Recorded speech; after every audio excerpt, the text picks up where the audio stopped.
Pemirsa, apa kabar Anda hari ini? Semoga Anda selalu sehat di tengah pandemi COVID-19. Masih bersama saya Abiwan Suwardi dalam liputan khusus informasi hadir untuk negeri yang akan menyajikan berbagai informasi dari berbagai daerah untuk Anda. Pemirsa, informasi pertama, Pemkab Madiun tengah berupaya untuk mengantisipasi terus menambahnya limbah masker di Kabupaten Madiun dengan rencana untuk menyediakan tempat pembuangan khusus limbah masker di daerah tersebut.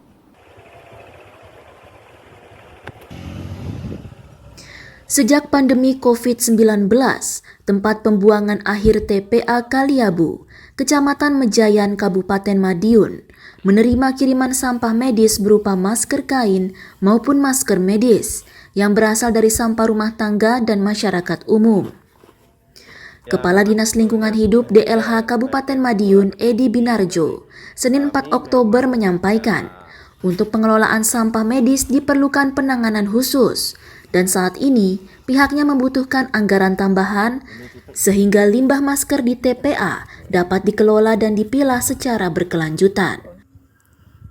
Ya memang sebetulnya sebaiknya itu dikelola tersendiri, tapi kami memang ya perlu anggaran itu yang belum ada COVID itu kan hanya 30 ton per hari. Setelah ada ini malah naik menjadi 40, jadi naik 30% lah. Di sisi lain, menumpuknya limbah masker di TPA karena tidak dapat didaur ulang secara asal, namun dengan prosedur kebersihan khusus. Yang penting kita bisa menjaga itu kelihatan masker ya enggak diambil, enggak dipegang. Kenapa enggak dipegang, Bu? Ya enggak, itu kan udah bekas, kan udah tahu kalau ini alamnya alam virus. Itu udah dihindari, enggak dipegang pokoknya. Khawatir kenapa, Bu? Ya kalau itu kena virus juga, kan udah bekasnya dipakai orang. Terus Pemkab Madiun kini tengah berupaya mengantisipasi bertambahnya sampah medis di TPA dengan rencana penyediaan tempat sampah khusus masker medis bekas pakai. Dari Madiun, Jawa Timur, Rindu Dwi Kartiko, Kantor Berita Antara mewartakan.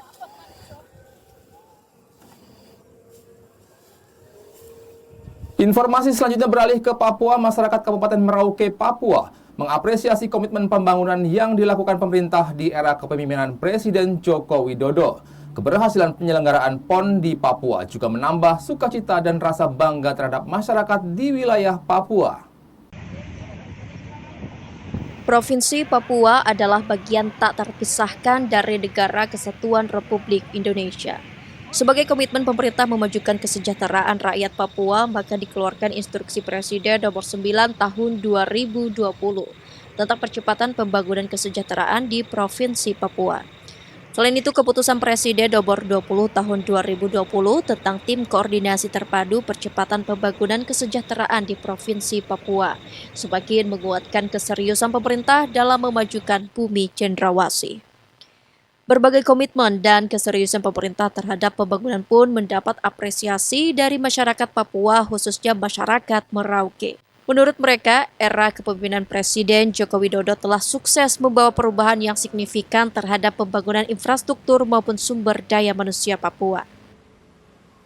Menurut saya semuanya baik saja, dari sisi pelayanan sampai Adapun Bapak Jokowi di Kota Merauke sudah sendiri pernah turun beberapa kali, tidak salah empat kali Bapak Jokowi sendiri sudah turun.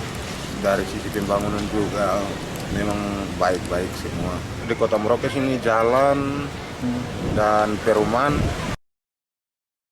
Masyarakat Papua lainnya, Elizabeth, mengatakan bahwa keberhasilan pemerintah dalam membangun Papua juga dapat dilihat melalui keberhasilan penyelenggaraan Pekan Olahraga Nasional ke-20 Papua yang ditandai dengan kemegahan Gelora Lukas NMB dan Jembatan Holtecap yang saat ini telah menjadi identitas rakyat Papua.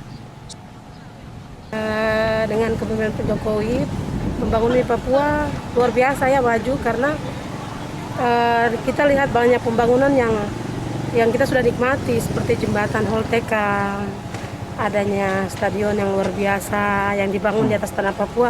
Kita sebagai orang Papua merasa bangga. Jadi Papua yang dulunya terbelakang, kali ini Papua lebih luar biasa. Jadi pembangunan di era Pak Jokowi ini sangat luar biasa. Dan orang Papua sangat bangga dengan Pak Jokowi yang rendah hati dan punya jiwa yang bermasyarakat.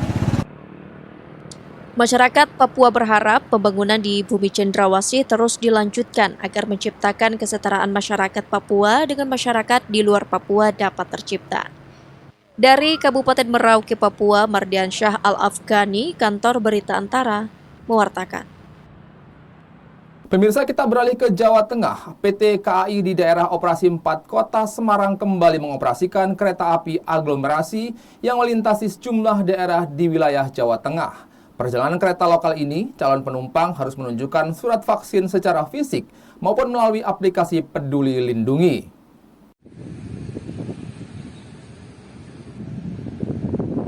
Setelah sempat berhenti beroperasi sejak awal 2021 karena adanya aturan pembatasan kegiatan masyarakat selama pandemi COVID-19, PT Kereta Api Indonesia mulai Senin 4 Oktober 2021 kembali mengoperasikan kereta api aglomerasi yang melintasi sejumlah daerah di Jawa Tengah.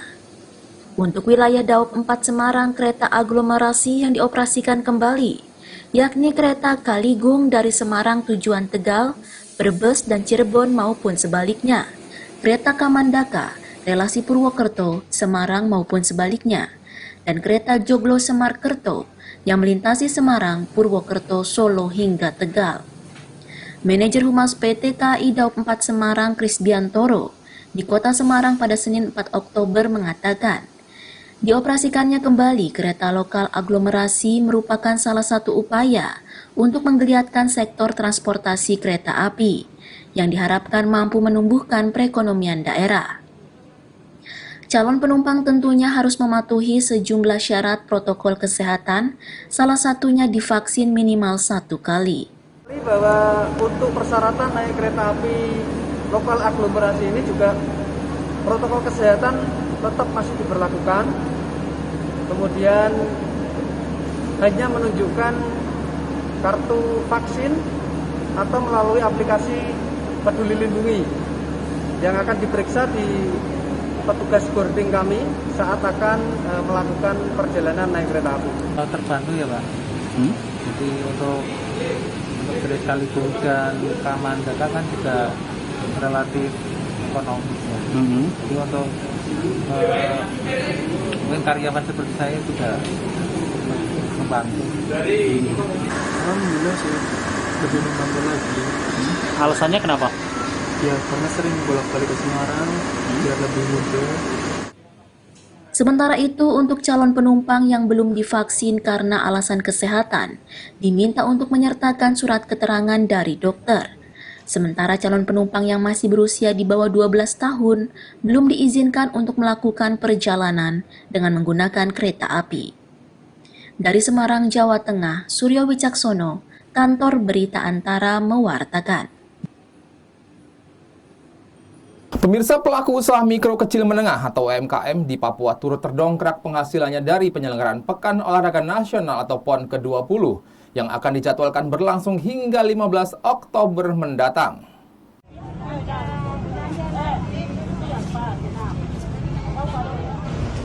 Selama berada di lokasi penyelenggaraan Pekan Olahraga Nasional PON ke-20 Papua, tentu rasanya belum lengkap jika tidak mengunjungi Taman Imbi di Kota Jayapura, Papua. Anda bisa melihat ratusan kerajinan tas tradisional Noken dari berbagai suku setempat di Papua. Salah satunya adalah Gubernur Jawa Timur, Hovifah Indar Parawansa, yang menyempatkan menepi ke Taman Imbi, Kota Jayapura, Papua, Senin 4 Oktober, untuk melihat-lihat tas tradisional Noken dari berbagai suku di Papua. Dalam kesempatan tersebut, Hovifah pun berbincang dengan komunitas Mama-Mama Noken Papua. Ia mengaku sangat senang dapat menepi di Taman Imbi dan melihat keterampilan turun-temurun masyarakat Papua. Hovifah mengaku sebelumnya cukup sulit mencari tas kerajinan Noken, namun di Taman Imbi tersedia dari berbagai suku setempat. Kalau tidak ada PON mungkin susah kita melihat varian dari produk-produk noken dari berbagai budaya yang ada di Papua. Jadi menurut saya seluruh kontingen PON rugi kalau tidak ke sini. Saya sudah mau berangkat ke airport, tetapi saya memang minta untuk singgah di sini. Tadi malam ini padat sekali. Noken merupakan tas tradisional masyarakat dari berbagai suku setempat, terbuat dari benang maupun akar dan serat kayu dan menjadi alternatif oleh-oleh khas Papua. Gubernur Khofifah memuji kecekatan dan keuletan mama-mama Papua dalam merajut benang, akar, dan serat-serat kayu menjadi berbagai produk tas tradisional Noken yang memunculkan khasanah khas adat setempat. Mantan Menteri Sosial itu memborongnya untuk dibagikan sebagai oleh-oleh bagi para relasinya di Jawa Timur. Dari Surabaya, Jawa Timur, Hanif Nasrullah, Kantor Berita Antara, mewartakan. Pemirsa, informasi selanjutnya, Kementerian Kesehatan menyatakan calon penumpang pesawat tidak perlu menggunakan aplikasi Peduli Lindungi untuk menggunakan transportasi penerbangan mulai Oktober 2021. Selama memiliki dokumen perjalanan seperti surat vaksin dan hasil tes COVID-19 di daerah Bali.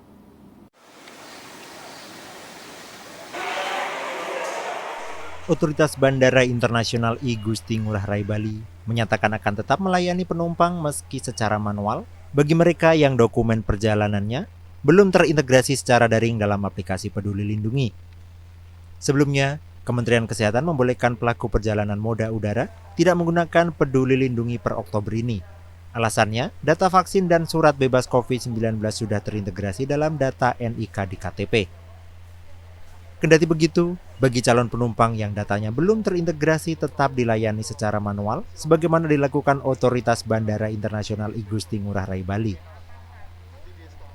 Humas Bandara Ngurah Rai Bali, Taufan Yudhistira, ditemui Senin 4 Oktober mengatakan, Bandara Ngurah Rai Bali akan mengakomodir para penumpang yang datanya tidak terintegrasi dalam aplikasi Peduli Lindungi. Bandara menyiapkan fasilitas cek mandiri menggunakan 10 unit komputer dibantu oleh petugas. Pada sistem manual tersebut, penumpang diwajibkan mengetik nomor NIK KTP, bandara tujuan, serta menunjukkan hasil tes PCR atau antigen. Selanjutnya mereka akan mengetahui hasil apakah penumpang tersebut layak terbang atau tidak, tergantung dari hasil data yang sudah diinput ke komputer. Banyak penumpang yang menggunakan secara manual, jadi mereka ngentri ini, jadi tidak tapping QR code-nya aplikasi Peduli Lindungi. Yang pasti lansia, kemudian anak-anak, ya kan, anak-anak yang memang belum memiliki HP. Menurut Taufan Yudhistira, cara tersebut digunakan untuk membantu dan mempermudah bagi calon penumpang yang tidak memiliki aplikasi Peduli Lindungi agar perjalanan mereka lancar. Dari Badung, Bali, Pandey Yuda, Kantor Berita Antara mewartakan. Pemirsa, Jawa Barat dan Sumatera Selatan berbagi medali emas pada pertandingan pertama cabang olahraga anggar di Pekan Olahraga Nasional PON ke-20 Papua yang berlangsung di Aula Serbaguna Kompleks Gereja Santo Joseph, Jalan Mandala, Kabupaten Merauke, Provinsi Papua.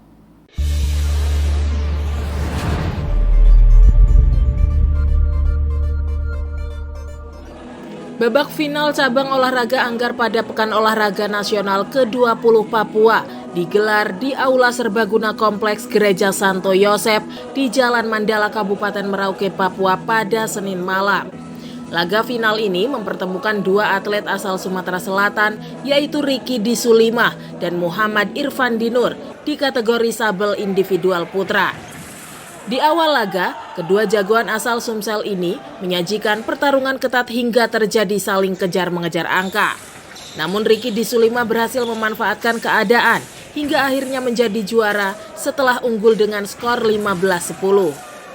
Sementara laga final lainnya di nomor kategori floret individual putri mempertemukan atlet asal Jawa Barat, Leoda Lundi Winona, melawan Nurul Aini dari Riau. Di pertandingan ini, Leoda Lundi Winona berhasil mendominasi sepanjang pertandingan hingga tampil sebagai pemenang dengan skor yang sama 15-10. Pelatih anggar Sumatera Selatan Rizky Pradani mengatakan bahwa kerja keras dan disiplin menjadi modal utama para atletnya hingga berhasil mencapai All Sumsel Final dan berujung raihan medali emas. Poinnya kerja keras, pantang menyerah, konsisten. Tapi untuk target di atas atlet siapapun dia. Oke. Targetnya mungkin setelah ini targetnya apa? Besok kita ada Forex Fitra sama Legend Putri. Target kita untuk nomor ini kita masih ada kans untuk target medali. Kalau selama cabur ini berapa secara keseluruhan nanti targetnya? Target keseluruhan kita target 2 emas. Di perorangan kita sudah dapat, nah tinggal di bergu kita. Nah, nomor andalan kita kan sabel kita. Sebanyak 12 nomor akan dipertandingkan dalam cabang olahraga anggar pada PON 20 Papua. Di antaranya untuk kategori putra adalah degen individual, floret individual, sabel individual, degen beregu, floret beregu, dan sabel beregu. Sedangkan untuk kategori putri antara lain degen individual, floret individual, sabel individual, degen beregu, floret beregu, dan sabel beregu. Pertandingan akan berlangsung dari tanggal 4 hingga 9 Oktober. Dari Kabupaten Merauke, Papua, Mardian Syah Al-Afghani, Kantor Berita Antara mewartakan. Pemirsa, informasi dari Maluku Utara, gempa bumi berkekuatan 4,7 magnitudo pada Senin 4 Oktober kemarin, pukul 19.59 waktu Indonesia bagian timur mengguncang kota Ternate, Provinsi Maluku Utara. Seperti apa liputannya? Ini dia untuk Anda.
Dari hasil analisis BMKG, jika memperhatikan lokasi epicenter dan kedalaman epicenter, gempa bumi ini merupakan jenis gempa bumi kedalaman dangkal yang diakibatkan adanya aktivitas subduksi Laut Lempeng Maluku.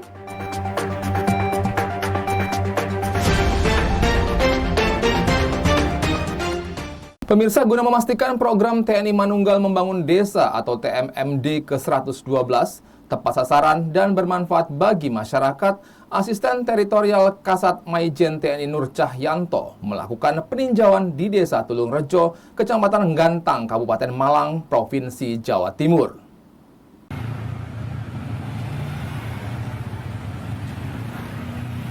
Program TNI Manunggal Membangun Desa atau TMMD ke-112 tahun ini yang dilaksanakan oleh 151 satuan tugas di seluruh Indonesia merupakan gelaran yang terakhir. Sejumlah program pembangunan fisik dan non-fisik seperti pembangunan rumah tidak layak huni, akses jalan, dan pencegahan stunting menjadi sasaran program prioritas guna membantu masyarakat. TMMD jelas Asisten Teritorial Kepala Staf Angkatan Darat Mayor Jenderal TNI Nur Cahyanto saat meninjau pelaksanaan TMMD di Desa Tulung Rejo, Kecamatan Ngantang, Kabupaten Malang, Jawa Timur pada 4 Oktober harus tepat sasaran dan dapat bermanfaat bagi masyarakat. Seperti apakah pembangunan jalan desa sesuai standar dan dapat membantu perekonomian warga setempat. Apakah tempat mandi cuci kaki sesuai dengan yang dibutuhkan warga, atau apakah pembangunan rumah tidak layak huni memang diperuntukkan bagi warga tidak mampu. Dia pun mengapresiasi rehabilitasi rumah yang dilakukan terhadap seorang warga tidak mampu. Yang dihuni oleh seorang ibu janda ya, janda yang mohon maaf yang pendengarannya juga kurang sempurna karena usia. beliau sangat-sangat berterima kasih dengan adanya program ini. Karena dari rumah yang tidak layak menjadi rumah yang layak. Di Desa Tulungrejo sendiri, program pencegahan stunting menjadi perhatian penting anggota TNI dan ibu-ibu Persit Kartika Chandra Kirana, sehingga peningkatan gizi warga harus digencarkan lagi. Selain itu, pemanfaatan kotoran ternak untuk dijadikan pupuk kompos juga menjadi perhatian, mengingat sebagian besar warga beternak sapi dan kambing, sehingga jika kotoran ternak tidak dimanfaatkan, maka bisa mencemari lingkungan.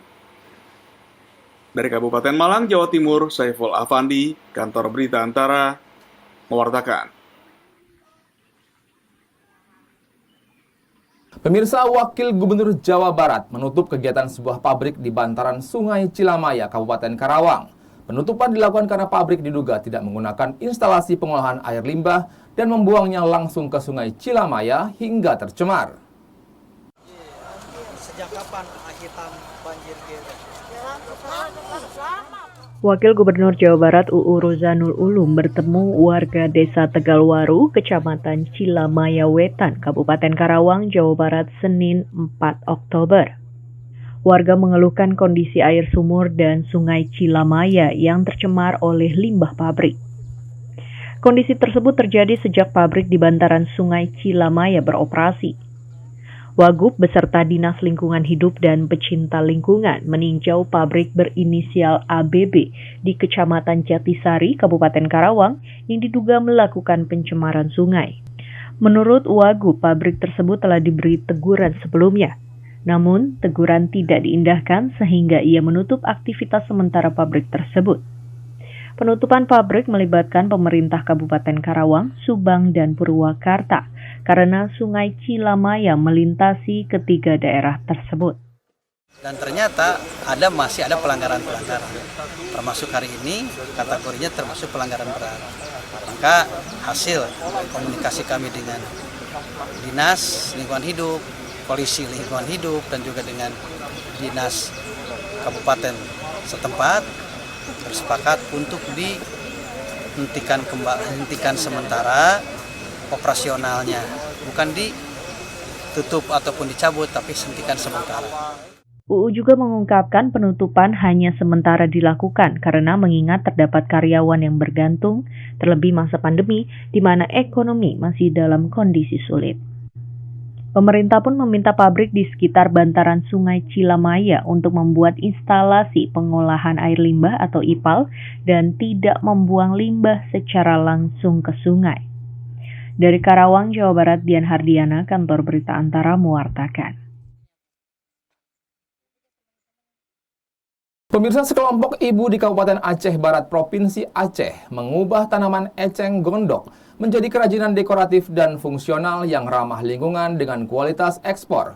Kerajinan tersebut berbahan baku tanaman air mengapung tersebut kini sudah dikirim ke sejumlah kota di Indonesia dan juga Malaysia. Nah pemirsa, terima kasih telah menyaksikan informasi untuk negeri. Jangan lupa untuk jaga kesehatan Anda, patuhi protokol kesehatan yang dianjurkan pemerintah. Saya Abiwan Suwardi pamit undur diri.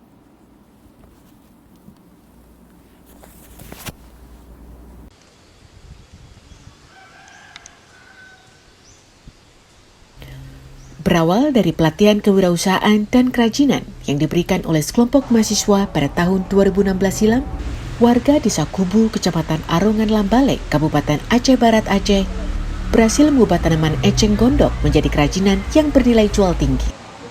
Berbagai kerajinan berbahan dasar tanaman air mengapung telah dibuat, seperti tatakan piring, vas bunga, tempat pensil, keranjang buah, tas, guci, tikar, meja, dan juga sofa.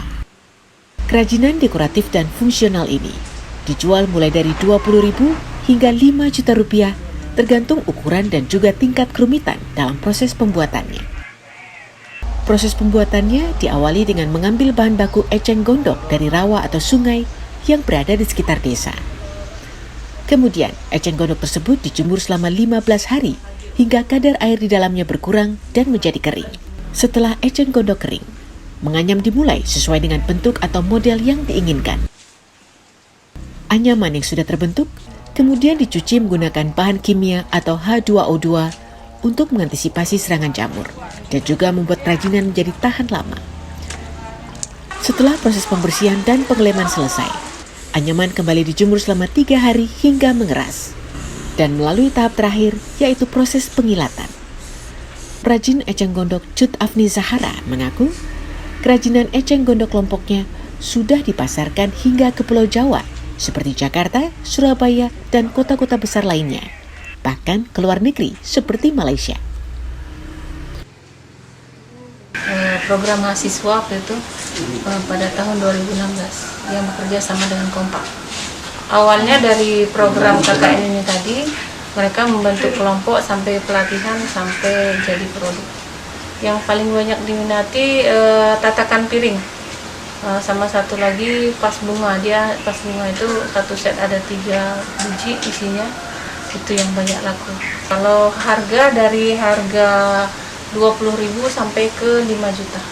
Sementara itu, Kepala Bidang Koperasi dan UKM Dinas Perindustrian Perdagangan dan Koperasi Kabupaten Aceh Barat, Husein Syah, mengatakan pemerintah Aceh Barat berkomitmen untuk terus membantu para pelaku UMKM di wilayahnya. Adapun bantuan yang diberikan berupa pelatihan untuk mengembangkan produk, alat kerja, juga mempermudah pelaku UMKM mendapatkan program kredit usaha rakyat atau KUR. Ada bentuk diberikan alat kerja gitu, seperti ini eceng gondok itu sudah banyak diberikan dari pemerintah daerah dalam bentuk alat itu kan, seperti mesin kan, tabung gitu. Jadi banyak yang dibantu dari pemerintah untuk khusus eceng gondok. Husein Syah menambahkan, saat ini Pemkab Aceh Barat sudah mulai menyalurkan bantuan produktif untuk usaha mikro atau BPUM tahap ketiga bagi para pelaku UMKM di wilayah tersebut. Dari jumlah yang diajukan sebanyak 21.000 UMKM di Aceh Barat, kini sekitar 5.000 UMKM terdaftar sebagai penerima BPUM tahap ketiga. Dari Aceh Barat, Aceh, Abrizal Rahmat, Kantor Berita Antara, mewartakan.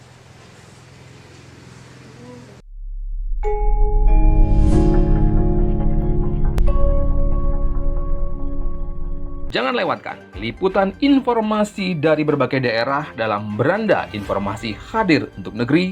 LDS TV Lampung bekerja sama dengan Lembaga Kantor Berita Nasional LKBN Antara setiap hari pukul 13 waktu Indonesia Barat dan pukul 20 waktu Indonesia Barat.